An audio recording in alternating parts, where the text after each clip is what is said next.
So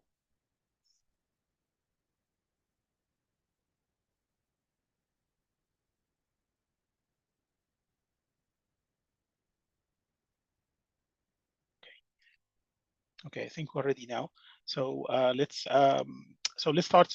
Today we're going to speak a little bit about the lesion patterns in MS. I would not speak too much about what to expect the standard teaching about MS lesions. So you know that the MS lesions in the brain tends to disseminate in the four classical locations: the cortical or juxtacortical, or and perivent, and infratentorial and spinal cord. And you would know that there is a typical appearance of each lesion, that it needs to be of an ovoid signal. That's broadly speaking, that's we are, and and that needs to meet the required criterion with a dissemination. The core philosophy is to show a dissemination in time and space in a patient who presents with clinical presentation in MS. So that's level one. So we're not approaching that pattern. So I'm going to dig a little bit deeper into something that I think we have all learned, but we have learned that by intuition. And by intuition, I mean that this is, that more of what looks like a gut feeling. So it's just your gut feeling. You diagnose, you have an impression that this imaging appearance looks like an MS and another doesn't look like MS.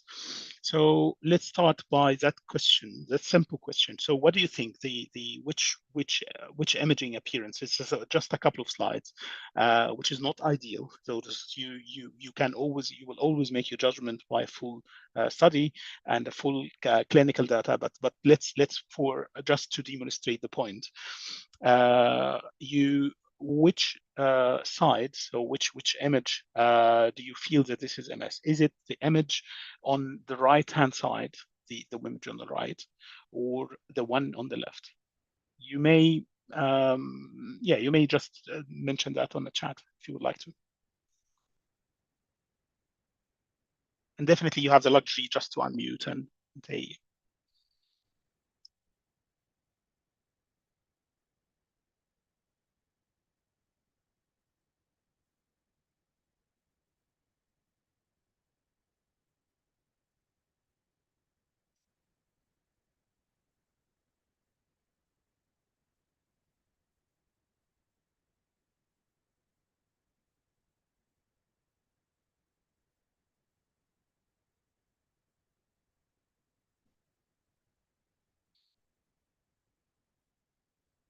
I like the answer that both can be. Yes, yes, both can be. And I can see some disagreement between left and right. So the right can be MS, but the left looks more convincingly that this is MS. For few reasons. So the let's try and point out what made that confusion. What is in the criteria and what is in our knowledge about MS creates that confusion. So in a typical MS appearance, that you would have periventricular lesions. So it is present in both sides. So it is on the right side and it is on the left side. On the left scan, they both have a periventricular lesion, and they might, in some occasions, that you would have the juxtacortical. Maybe it is present on the right side and not on the left, and it is multiple. So it is to say that this is disseminated lesions, white matter lesions. Still, so that one is ovoid, but here is it. So that's another lesion that looks ovoid on the right scan, and that's another lesion that looks linear, or let's say ovoid in that pattern. There is a little bit of fluffiness into the punctate lesions, which is not typical to be seen in a patient with MS. However, and most of the lesions here look very much well circumscribed. So there is nothing specific about the criteria we're using to differentiate between lesions, and we just discriminate that. We just discriminate that by intuition. So thank you. Yes, Dr. Yes, just hinted to me that the point is not clear. So if we mention that there is there is a left on the image on the right side. There is a periventricular region, and again there are few, actually plenty of periventricular lesions on the image on the left, and also that's a linear lesion. So that's what I meant by linear lesion, and that's another linear lesion, and they are around the ventricles, juxtacortical. So there is nothing particularly specific to say, and and at the end of the day we always depend on our intuition, and by intuition that I feel that this is the left side, that the image on the left looks like an MS and the other on the right is not, and sometimes our intuition doesn't exactly match. So we are a group of neurologists, and some of us feel that can be both, can be right side, can be the left side.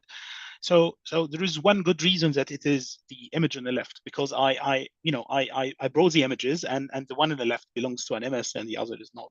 But sometimes it can be really tricky, even for everyone. So you can't. It's very difficult to tell for this particular patient which. Which of which. So this is just this patient is really challenging, particularly if you don't have clinical data, you don't have much details of what's going on. So does anyone would like to volunteer? So we will answer that particular slide at the very end of this presentation. So it's just to maybe, I hope the skills that we are trying to learn together today is just will help us to make a statement about what the appearance of that particular brain. Would you like to say that this is MS, not MS, or can be MS? What do you think?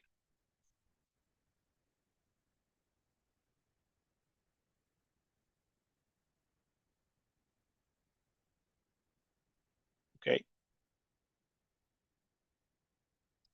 It can be MS. Yeah. Okay. And Dr. Yes, as I mentioned, that he doesn't think it can be. Yeah. Um, very well. Very well.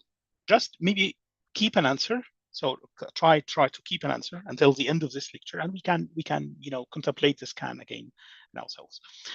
So what I'm trying to do in the next, let's say, about an hour, the next hour, we are going to learn about a visual pattern, just a visual pattern.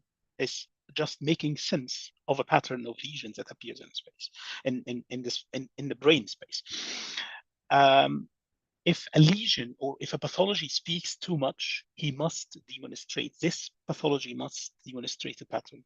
And by speaking too much, this is a pathology that have spoken a lot. So that's too many lesions at too many at multiple parts of the brain. So you are able to generate a pattern. Usually, is a very difficult lesion are the pathology are really not very well spoken, or it's just one lesion or two lesions. Sometimes this can be really challenging. Um, but if a pathology, any given pathology, spoken too much, so there's too many lesions happening, so you must be able, or in the most of time, you will be able to generate maybe a theory about the pathology, not necessarily the diagnosis. So you can, for example, you can say that this is a vascular pathology, or this is an inflammatory pathology, or this is a neoplastic pathology. So that's a statement that you can make once you have multiplicity in time or multiplicity in space in terms of the number of lesions or the change of the pathology over time. So if pathology speaks too much, you should be able to state the pathology. And now we are going to have a straightforward, simple teaching to how MS lesions draw themselves in the brain scans. And I'm going to start with the very beginning of the brain development. So if they in the back in time, in the intrauterine life, when the brain is about to develop from the rostral end of the neural tube, the brain inflates. So the tissue that is destined to develop the human brain inflates or like a balloon, so expands like a balloon. And from the progenitor level, so which is exactly, let's say that this is the outer border of that balloon, there is a group of cells that are destined to travel outwards to expand the size of the brain and create the cortical mantle, and also to create the nerve fibers originating around the ventricles, and actually the core of that balloon are the ventricles, the ventricular space. So what happens? Say so that the developing brain starts to expand gradually, and this is a process called the neuronal migration, and of course the expansion of the size.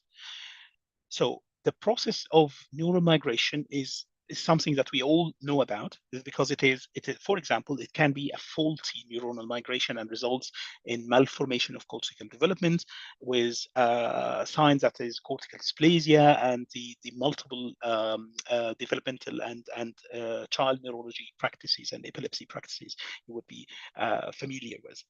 Uh, However, this is the normal process. So, and as the brain grows out and grows that radially with the brain cells, with the neurons, it also does the same with the veins and with the arteries. So you have in the core of the brain, so you'll have the two internal carotids, and from the internal carotids, you will have the terminal branches on the core of the brain. So one of the problems, for example, one of the problems with the lenticular striate arteries is that it is ramifying from a very large arterial trunk, a very high pressure in the internal carotid, is the pressure is transmitted immediately to a very tiny artery, which is the deep penetrating arteries. And these deep penetrating arteries are are arranged in that thin and deep penetrating pattern because the brain has expanded. And as it expands, it picked that artery and traveled with the growing brain tissue. And the same applies to the veins as well. So you would expect for example, the arterial supply of the brain to come from two different surfaces. One is the core, like the lenticular striate is one of them, and one from the surface, which is, let's say, a typical cortical branch of a middle cerebral or an anterior cerebral, and you will start to have tinier branches going down. There is an anatomical interesting fact. So because the brain has expanded in that direction, usually arteries and veins travel in the same direction as well. So the three together develop in the same pattern and in the same timeline, and they travel together. So you have, in conclusion, so you have two feeders, both arteries and veins. So you have two feeders, one from the surface downwards and one from inside to the core. And that simply applies to the, if you practice in the realm of stroke medicine, that is a really important piece of information do know about. But the important fact that also nerve fibers and veins travel in that direction. And guess what? The space. So this is the three move around together. So these three structures move in the same direction. And because they move in the same direction, if you know the direction of one of them, you would be able to guess how the other ways work around. And this is exactly what happens in the perivascular space. So if you have, I try to draw a cartoon of the perivascular space. And in the perivascular space, you have both the artery and the vein traveling in one direction. And you would expect that the nerve fibers, for some reason, relates to the brain development, travels as well in that direction. So the three of them move together. If you found a location of one of that three, you will be able to make a conclusion about the others. And let's simply go through the brain, the cross-sectional anatomy of the brain, and have an outline of the perivascular spaces. The reason we are interested in the perivascular spaces is relates to the MS pathology, because we do know that that MS develops from a perivenular location. So all lesions in all MS lesions orient around a central vein. So whether this vein is visible on a brain scan or not, that's a different scenario. So if in the pathology, in the pathology specimen of an autopsy brain or a biopsy of a brain tissue of an MS patient, all lesions show relation to a vein. So what we're going to do is to pick sorry.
Sorry, I was just disconnected, so let's go back.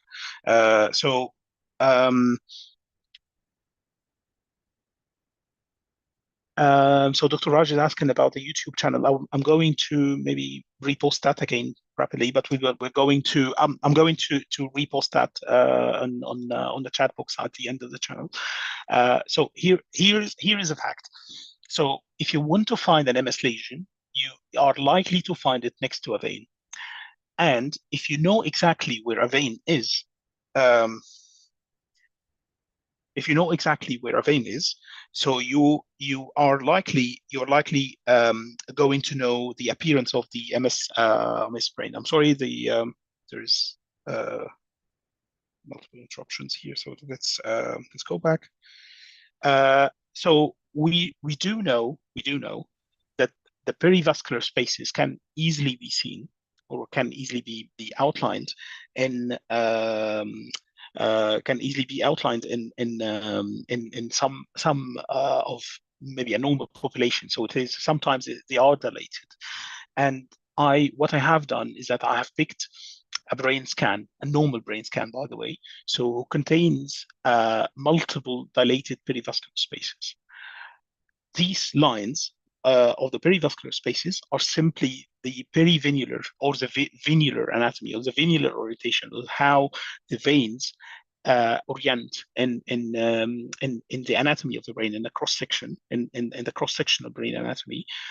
And by default, you do know that this orientation line, is the same lesion that an MS lesion is the same site where an MS lesion would follow, simply because the three structures run together. So the arteries, small arteries, small veins, and nerve fibers. So on your right hand side, so the image on your right hand side is an exact copy of the one on the left hand side, and I just simply draw some direction lines that show the orientation of the perivascular spaces, and you would expect most of your MS lesions, of most of the MS lesions, if you are contemplating a scan of an MS patient, you're most likely the lesions would follow these lines. So let's go through the anatomy from the top of the brain downwards, and let's see how this makes sense to an MS to the MS lesions after that. So for the level, I'm going to classify the or the cross section. So we're going through cross sectional from the top on the frontoparietal location until the bottom of the brain, and I'm going to stage that into three stages. So stage one, above the lateral ventricle. So let's draw an imaginary lateral ventricle here and a brain around that. So there is a stage where it is just above the lateral ventricle, and a stage when the lateral ventricle start to appear, That's stage 2. And stage 3, when you start to see the temporal horn of the lateral ventricle, and I will call that stage 3. So in the stage one, before you see the lateral ventricle, you would expect only 2 lobes of the brain, the frontal lobe and the parietal lobe. And you are only contemplating two anatomical regions. One is the sulci and the gyri of the frontal and the parietal lesion, and the deep white matter tracts, which is usually they are the sensory motor tracts with some association fibers going back and forth.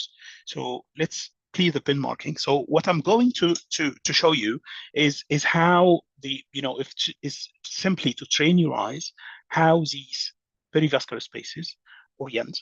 And this is the same, this will be the same line that you will be able to find MS lesions at. So on the right, it is already drawn. So on the left side, I'm going just to redraw that with you. I tend to imagine that from the surface of the brain, we know that there are tiny veins running to the deep, and they are simply trying to, escape the finger-like projection of any given gyrus. So let's try that. So that's if I'm here, and to escape that, I'm going to move on this way. So it meets the direction of 2 particular perivascular spaces. And again, if I'm here, I would travel downwards, and so the long axis would be going towards the outside of the finger-like gyrus here. And again, this would apply to that vein here, there, and there. And you see that if you even zoom a little bit more, so you would be able to find that they are radially oriented, and they are all arranged into fibers and vascular structures. They are trying to reach the top of the gyrus or go outside and escape the gyrus. So it is simply this fine line. There are no hard lines. So, and by fine line, I mean that the curves are smooth. There are no hard lines if in a broader sense. So that's all of them are running in that particular direction. So that's the top of the brain, and you would find, so if the gyrus is oriented from front to back, so like the one in the superior frontal gyrus here, so you would find the directionality going from back upwards. If it is, for example, here, so you would find this is a paracentral lobule, or the paracentral, the precentral on the anteriorly, and the postcentral posteriorly, maybe postcentral here. So you would find the directions going sideways. Let's compare that to maybe to a second. And again, this is slightly a lower level here. So you would like to see that. So the rule is the same. It is for any given vein starting from the surface, it would like to find its way to the core, and again to a nerve fiber. So that would be the orientation of a lesion. If a typical MS lesion is going to happen here, it will orient itself on the long axis of that line. It is atypical or not suggestive of MS if you had a long axis going into that direction. And again, of course, as says on the right side, it is all the drawn periventricular lines, and then on the left side, they are just to contemplate the lines with your eyes, as you can see. So again, there are 2 predominant directions here. If the gyrus is oriented posterior anteriorly, like the superior frontal gyrus or the middle frontal gyrus, its direction would be back front or front back. And if it is on the the sandwich-like area, so this is the central sulcus, and that's the motor strap, and that's the sensory strap, you would expect that the direction of the fibers and the perivenular space and the MS lesion would follow that direction as well. Okay, so that's an MS brain, by the way. So on the left side, then, despite the lesions, they are not specific at all, but you can contemplate the fact that this is going in the right in the long direction, in the long axis of what I expect on the perivenular space. So here's the situation. So on the left-hand side, you don't see perivascular spaces because simply they are not dilated, but the veins are there, and the directionality is there. So what you need to do is to memorize a pattern. So your eyes get used to that pattern of the perivenular lines to be able to have the gut feeling of diagnosing MS lesion patterns. Um, let's continue. This is just about so now the lateral ventricle is just about to happen, and you would start to see two important facts. So at the level of the corpus callosum, we are just about to see the corpus callosum. The corpus callosum has three regions, and it has the anterior region. So if you can, let me just draw that simply here. So let's draw one. So the corpus callosum would be the anterior region, which is a forceps minor, called the forceps minor, and the posterior region called the forceps major, and you have a body in the middle. The orientation of the fibers and its companions, their companions, the arteries and the vein, follows the directions of the corpus callosal fibers. So in the anterior part, and the one that is in the front of the corpus callosum, the forceps minor, it tends to follow into that direction. And on the posterior part, which is the forceps major, it tends to follow into that direction. It is called forceps for a descriptive purpose because it tends to create a curve rather than running straight. Above the lateral ventricle, you have a directionality of anteroposterior, more or less. But at that region, you start to see a curve that is turning ways towards the midline, and in the front and the back fibers of the corpus callosum, and the body goes sideways. So that's the directionality of any given nerve fiber, vein, or a perivenular or a perivascular space. And again, the same rule applies. Simply, it is a very simple line. They are just very simple lines, escaping the top of the gyrus to the core of the brain.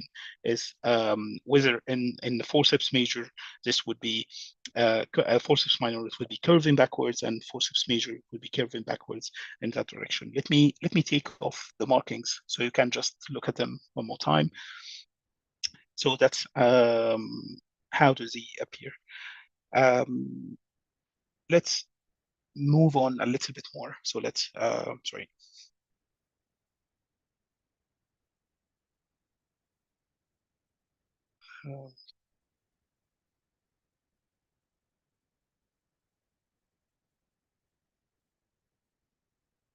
Okay, so let's move on. Okay, so that's for these couple of slides. I've just brought them for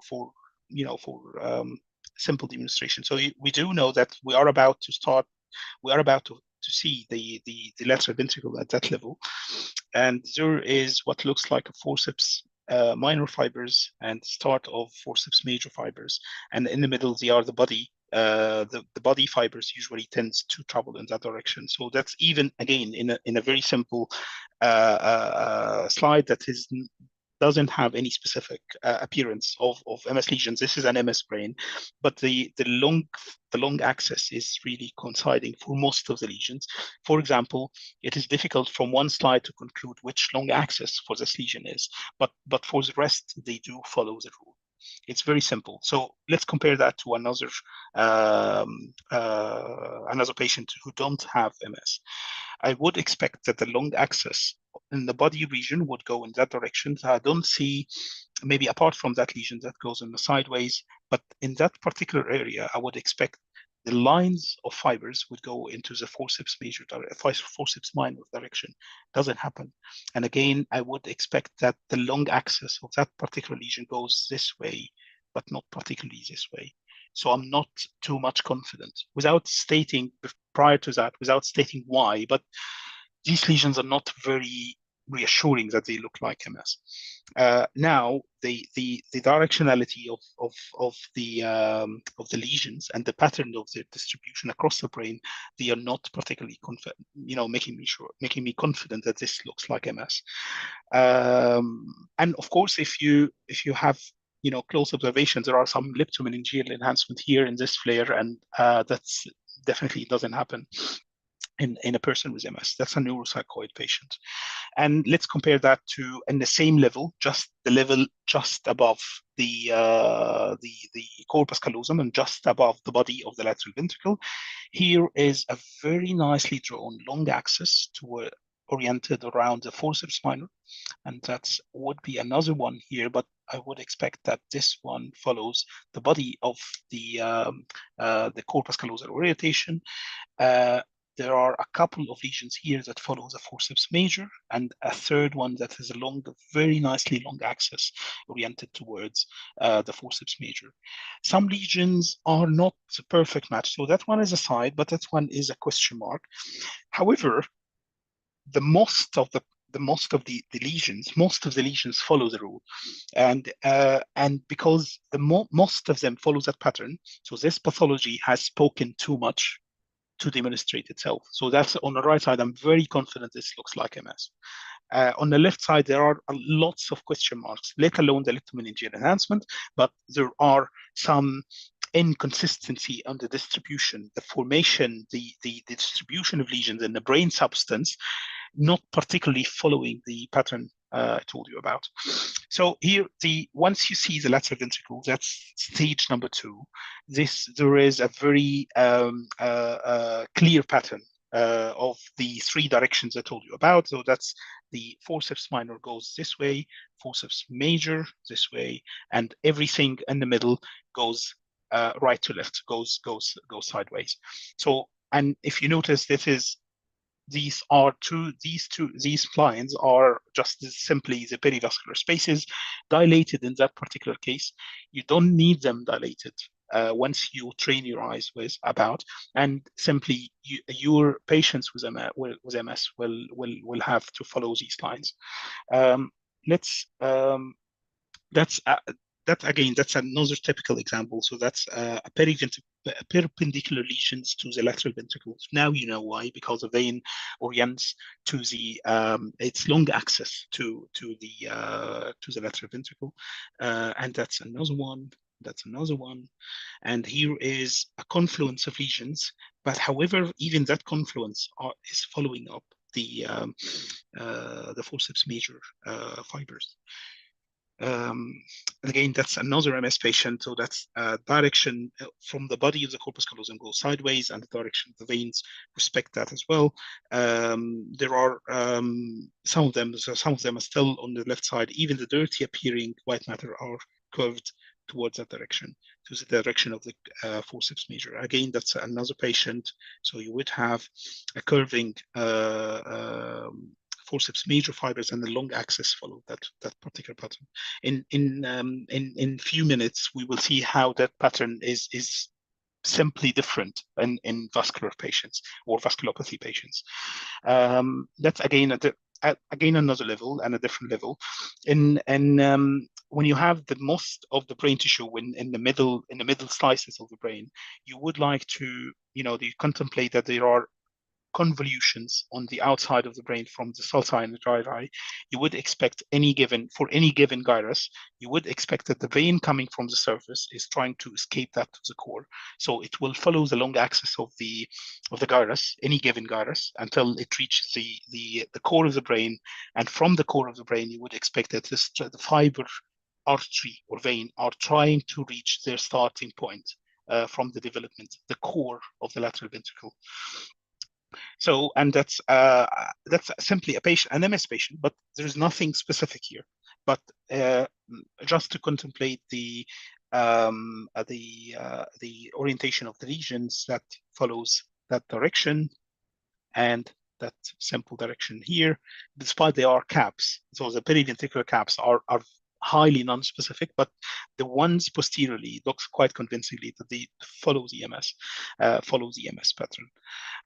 And that's a patient with periventricular caps. However, that doesn't particularly follow the orientation. So here is a patch of dirty appearing white matter. I would expect, if it is of MS nature, I would expect it to follow that direction. It doesn't. It is so that lesion goes in that direction, and the rest is not particularly convincingly to follow that.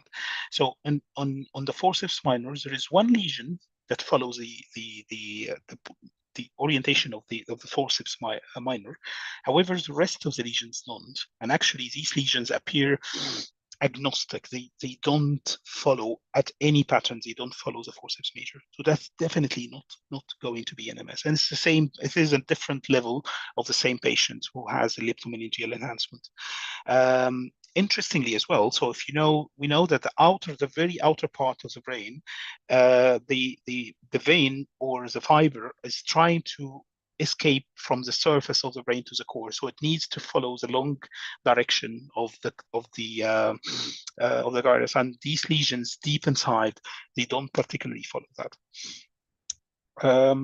Let's compare that again to an MS patient on the same level. So that you would see the forceps minor orientation here, the forceps major, and then the body for that particular patient, but not with the patient on the left-hand side.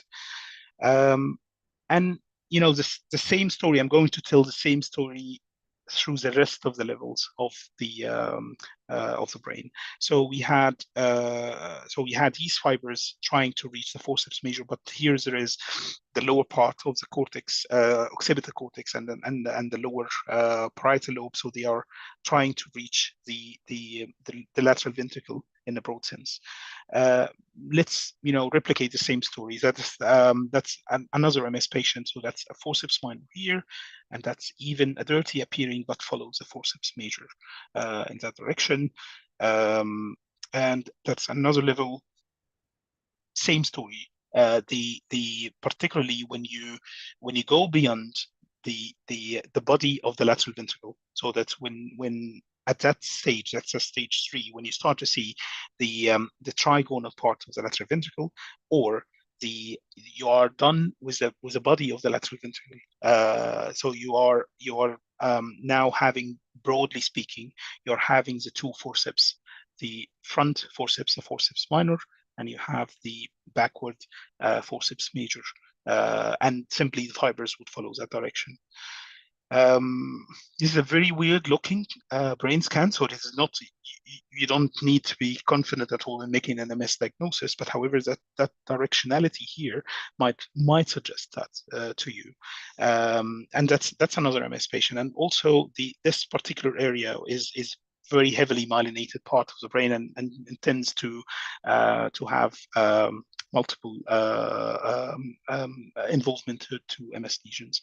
In the temporal lobes, again, it follows the escape rule. The escape rule. So if you start on the surface of the brain, you will need to find the nearest point to reach the lateral ventricle. So all the directions goes into that particular direction. So all the fibers and the blood supply back and forth, drainage or feeders, they need to start from the surface and reach the nearest point to the lateral ventricle. Again, here in the calcarine or the primary visual area, so they need it's a very simple rule, and it is very easy to train your eyes on that, and just simply pick MS lesions much easily than before.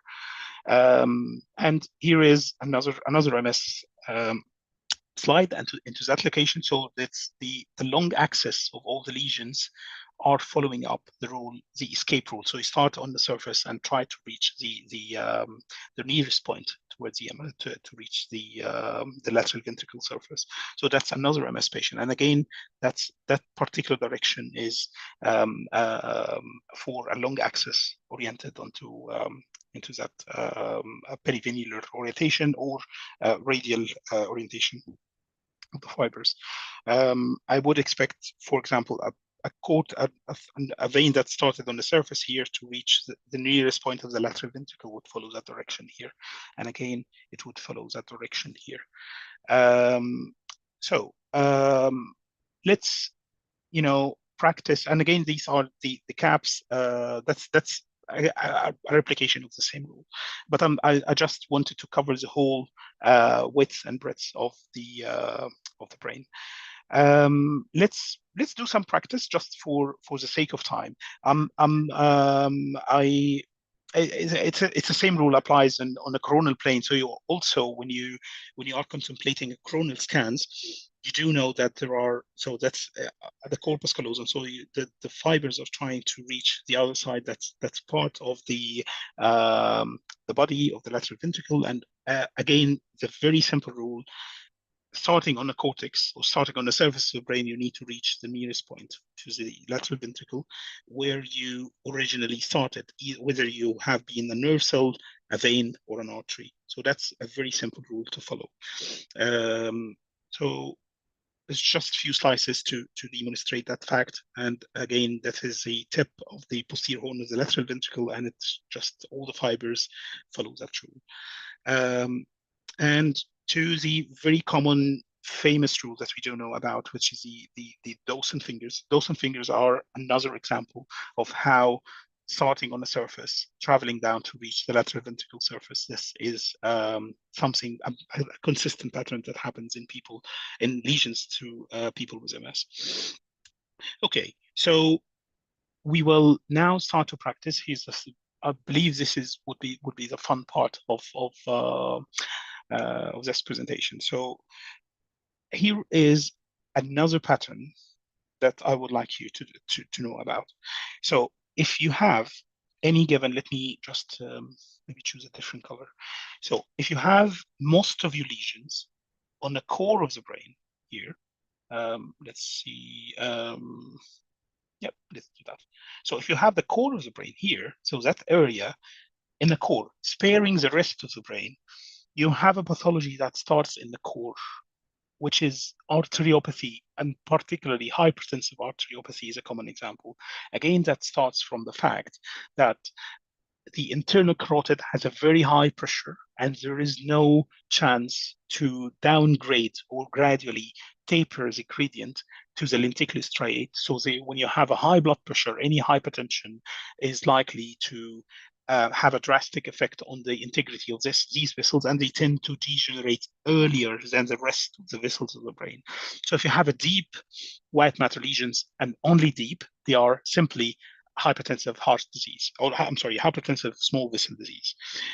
The other way around, if you had lesions predominantly on the surface of the brain and just the surface, it tends to happen in people with vasculitis, with inflammatory pattern, because the cortical surface area has so if you can imagine the outside of the brain, it's a very large surface area compared to the core vessels. So the tiny arteries needs to cover a large surface area of the brain. And if you have a vasculitis, the likelihood that you will have a vessel involved is much, much wider and bigger chance that you get that on the surface rather than to get that in the core of the brain. So if you have most of your lesions on the surface, leptomeningeal to small cortical, that's a vasculitic pattern. And if you have the core, that's a hypertensive pattern. And much, much, much more importantly, there is a gray zone, which is definitely no man's land. So, and what I mean by no man's land, that it doesn't give you any particular diagnosis. These lines are the area between the middle and the anterior cerebral. So that's an ACA territory, and that's an MCA territory. So the line between both is a no man's land, and the line between the BCA and the MCA is another no man's land. So these lines are, I will call them watershed lines. So the watershed lines happen for plenty of conditions, not particularly the vasculopathy. Vasculopathy, sometimes they are just incidental, and they don't make any diagnosis, whether it is related to a vascular diagnosis or an inflammatory diagnosis. There is another line, which is called the internal watershed line. It is the area between the finger-like appearances of the gyri and the sulci and the core basal ganglia and the white matter tracts. So the area in between again is a no man's land, and they tend to have to have multiple lesions, and all of them are non-specific, migraine related, and not particularly related to a particular diagnosis. So this is a patient with a small vessel disease. So there are no tricks, no question, no challenging questions here at all. This is a small vessel disease. I'm just bringing you the scans to contemplate what you would expect an MS lesion would do, and how you would expect a non-specific appearance of white matter lesions do. So here we have relative spare to what's outside that line. So what's outside that green line is almost completely spared, and you start to have lesions in the no man's land, the deep watershed zone around. You have some specific, non-specific periventricular lesions. You might have one lesion closer to the gyri and the sulci, but that's only one lesion. All the rest of the lesions are down, deep down. They are non-specific watershed, no man's land lesions. Slightly lower. You start again, that line separates most of the lesions. So there are no lesions. There are very few lesions here outside that line, but it's to say most of the lesions are very deep in the brain. So that's one thing. Let's now try and imagine that, try to prove or disprove the theory that these are MS lesions. If they are MS lesions, they will need to follow these lines of the forceps major, these lines of the forceps minor, or the inside or the outside inside lines of the gyri. What I can tell is that maybe that lesion would follow that. The dirty appearing lesions here follow the line I told you about, follows a BCA MCA line rather than following the MS lines. Now, I hope that you transformed your gut feeling or your intuition that this looks like MS or this does not like MS to something that is, described by words. So that doesn't look like MS because the orientation of the lesions does not respect the perivenular anatomy, does not respect the fiber anatomy, and that the same case applies. Let's say on the side on the left-hand side. Okay, so again, that's the same patient. You'll have some scattered lesions where most of them are on the deep surface. Now I'm pretty much more confident. Even the cap follows the direction of the ACA, MCA line, and you have few scattered subcortical ones, but you don't follow any particular pattern.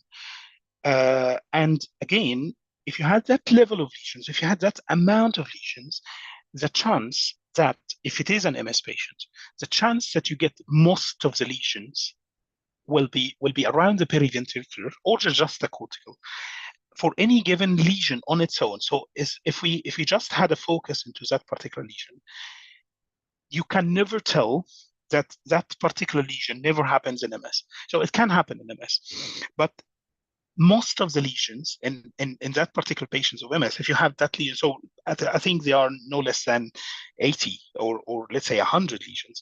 So most of these 100 lesions will either be on that territory or that location or that location. And it is very unusual for a plenty of lesions, such as this particular patient, to have all the majority of the lesions happening in the no man's land. So that's a migrainous patient. That's a non-specific white matter, just simply non-specific white matter lesions. And they tend to happen more frequently in a frontoparietal lesion. They tend to have a relative sparing to the temporal lobes, as you can see here, and they are all in the deep watershed zones. So simply not MS. Not why it is not MS. It is for 1, 2, 3, 4 we have been talking about. Let's exercise for maybe one other, a slightly more difficult patient. So that's more confluent lesions here.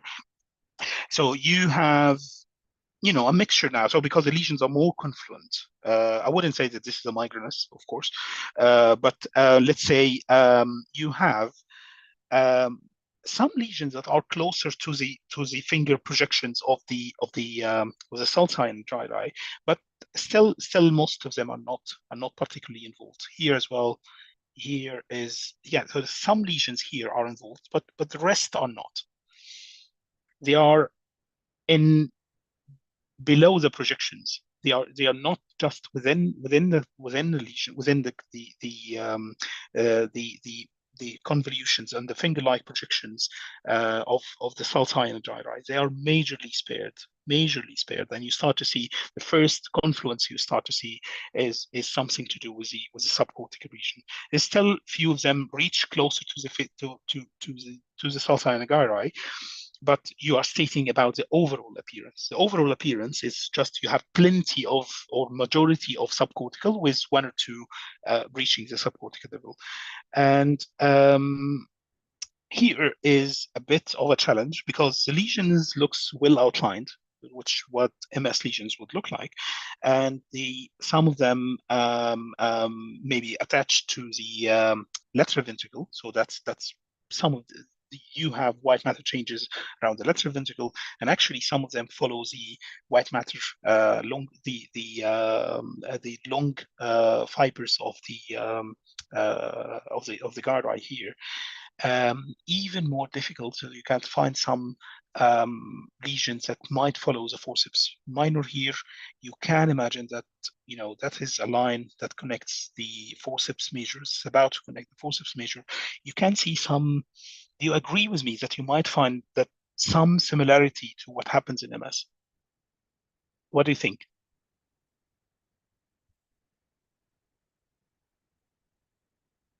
Do you think this might be MS?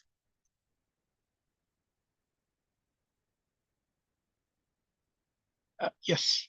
This pretty much looks like MS.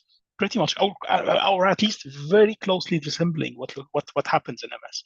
However, however, they they are more in the deeper surface. They are sparing the sulcine gyri, and they have some connection with the periventricular space. But the majority, let's say that the majority of the lesions lie in, again, in the no man's land. And let's try and do that. So the majority of the lesions lie in that area of the brain. What happens in MS, it is likely, this is why, likely in MS, most of the lesions would be either here or there.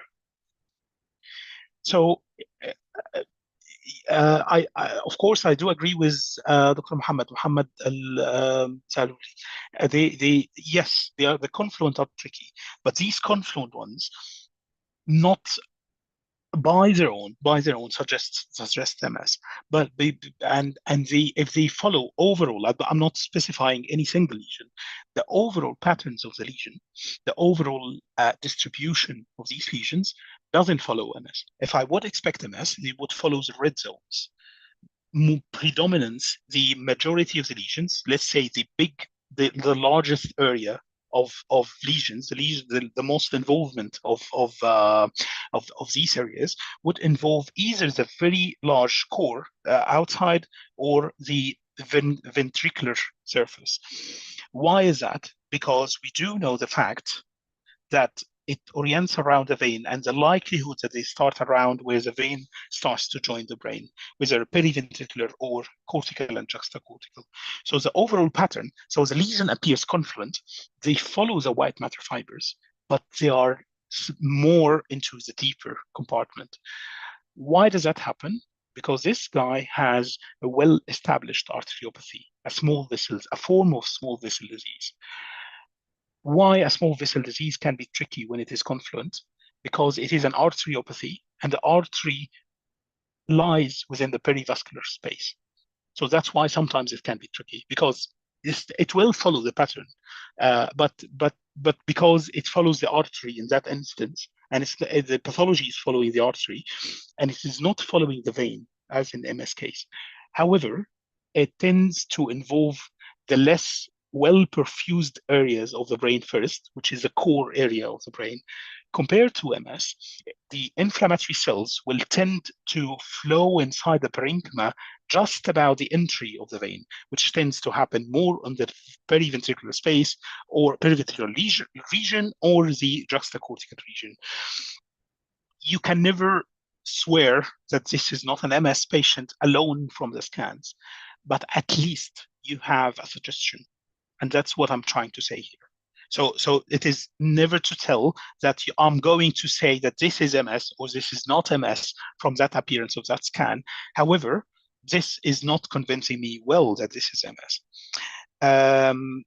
And this is the rest of the brain for that particular patient. And here, when we start to contemplate the watershed lines, which is here, here, here, and there. So this is slightly more revealing compared to the previous scans.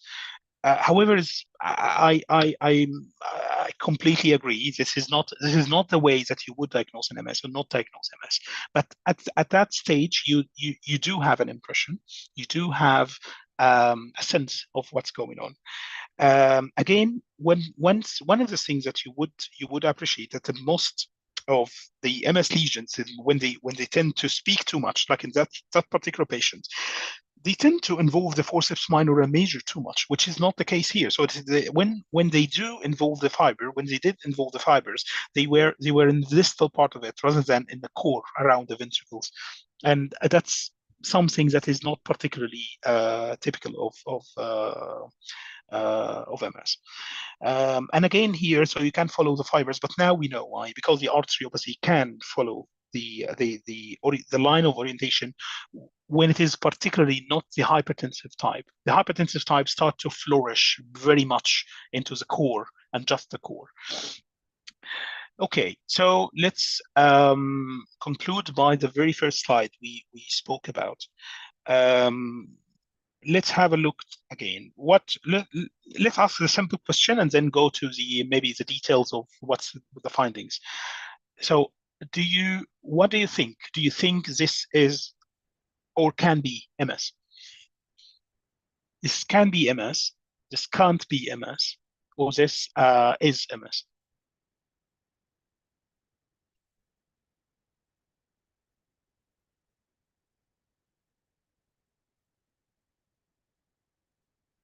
Okay, so Dr. Yes is stating not, not likely not MS. Okay, um, yeah,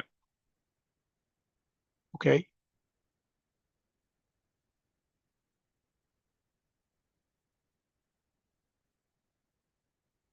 very well. Okay,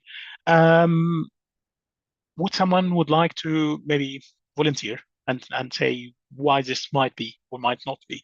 Feel free just to unmute and share your opinion. You can speak in Arabic. That should be all right if you'd like to.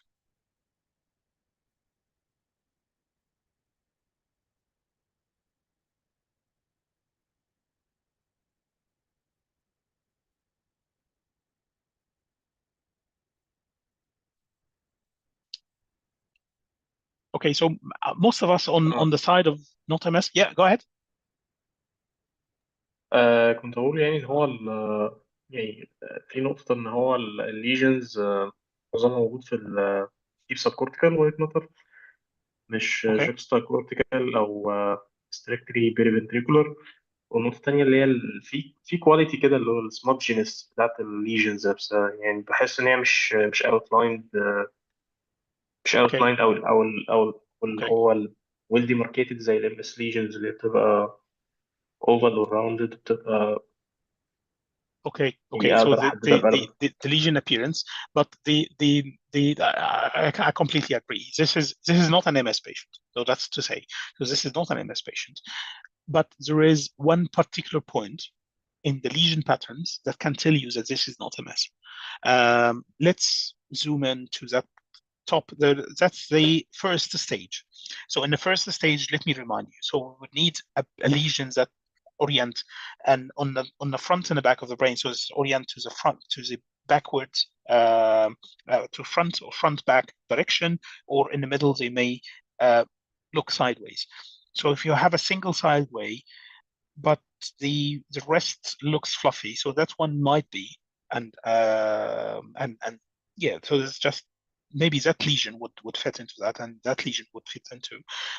But I do agree with Dr. Yasser that the most of the lesions, sparing the the fingers of the cortex. They are, despite now the pathology has spoken too much, but it is still not matching much of that.